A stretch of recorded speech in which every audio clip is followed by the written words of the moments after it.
আমের পাল্পটা দেওয়ার পর আমাকে এইভাবে নাড়তে হবে। এটা প্রায় হয়েই গেছে, দেখুন কড়াই থেকে ছাড়তে শুরু করেছে। নমস্কার, রান্নার রূপকথা চ্যানেলে আপনাদের সবাইকে স্বাগত। আশা করি সকলে ভালো আছেন। আজ আমার 21তম রেসিপি ম্যাঙ্গো গোলা। তো চলুন শুরু করা যাক। প্রথমে আমি আপনাদের কিছু উপকরণ দেখিয়ে দিই।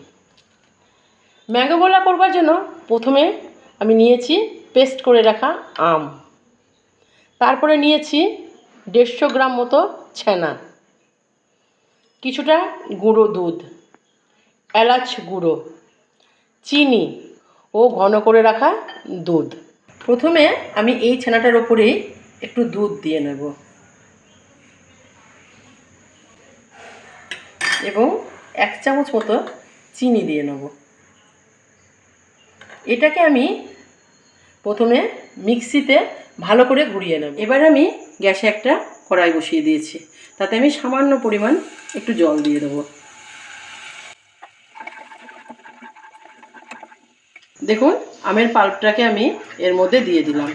এবার আমি এটা একটু নাড়াচাড়া করে নেব।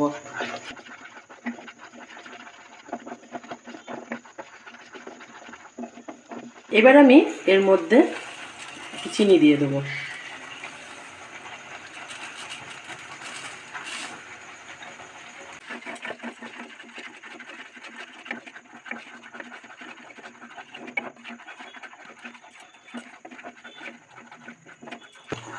দেখুন কালারটা প্রায় চেঞ্জ হয়ে যাচ্ছে, আমি আরেকটু নেড়ে নেব। চিনির দানাগুলোও গলে গেছে। এবার আমি এটাকে নামিয়ে নেব। এবার আমি কড়াইয়ে একটু জল দিয়ে দেবো সামান্য।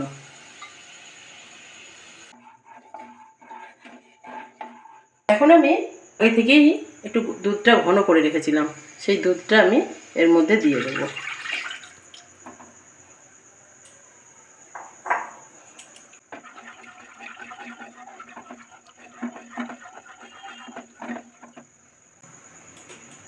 এবার আমি এখান থেকে একটুখানি দুধ একটা বাটিতে তুলে নেব। এই দুধটাতে আমি 2 চামচ মতো গুঁড়ো দুধও দিয়ে দেবো। আমি এই গুঁড়ো দুধের গোলাটা ছড়িয়ে দেবো দুধের মধ্যে। দেখুন এই যে ছানাটা আমি মিক্সিতে ফাটিয়ে রেখেছিলাম, সেটা আমি আস্তে আস্তে এই দুধের মধ্যে দিয়ে দেবো, কিন্তু গ্যাসের ওভেনটা একেবারে কম করে দেবো। এবার আমি এটাকে নাড়তে থাকবো।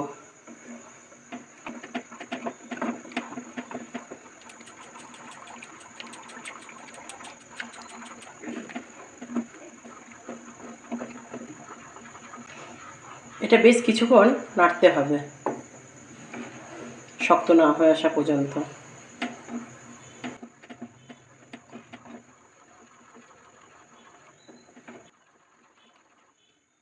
এবার আমি আমের পাল্পটাকে দুধের মধ্যে আস্তে আস্তে দিয়ে দেবো।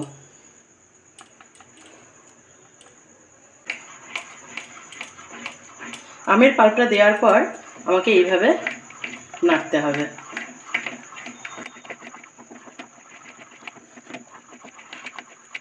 বেশ কিছুক্ষণ নাড়তে হবে।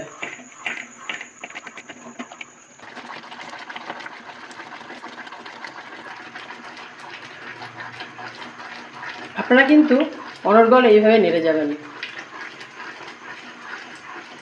না হলে কিন্তু তলায় লেগে যেতে পারে। কেউ যদি মনে করে যে এটা গুঁড়ো দুধে করবে তাহলে করতে পারে।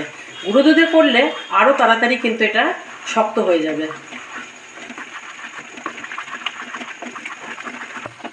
এবার আমি যে এলাচটা গুঁড়ো করে রেখেছিলাম সেই এলাচটা এর মধ্যে ছড়িয়ে দিলাম।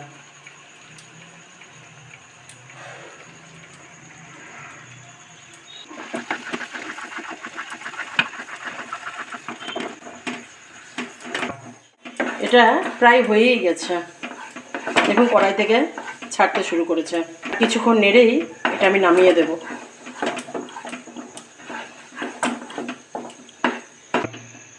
এবার আমি এটাকে একটা প্লেটে ঢেলে ঠান্ডা করতে দেব। দেখুন এটা একবার ঠান্ডা হয়ে গেছে, আমি হাতেই ধরতে পারছি।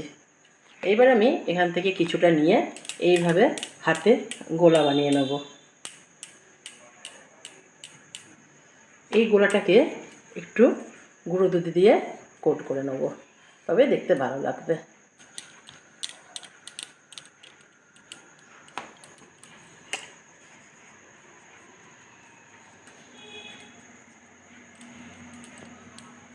আমি সাজানোর জন্য উপর থেকে একটু কিশমিশ আর কাজু দিয়ে দিলাম, তবে এটা কিন্তু একেবারেই অপশনাল। তৈরি হয়ে গেল আমার আজকের রেসিপি ম্যাঙ্গো গোলা। আপনারা যদি ফেসবুক থেকে ভিডিওটি দেখে থাকেন তাহলে পেজটিকে ফলো করুন, এবং ইউটিউব থেকে দেখে থাকলে চ্যানেলটিকে সাবস্ক্রাইব করুন। রেসিপিটি আপনাদের কেমন লাগলো তা আমাকে অবশ্যই জানাবেন। দেখা হচ্ছে আবারও কোনো নতুন রেসিপি নিয়ে। নমস্কার।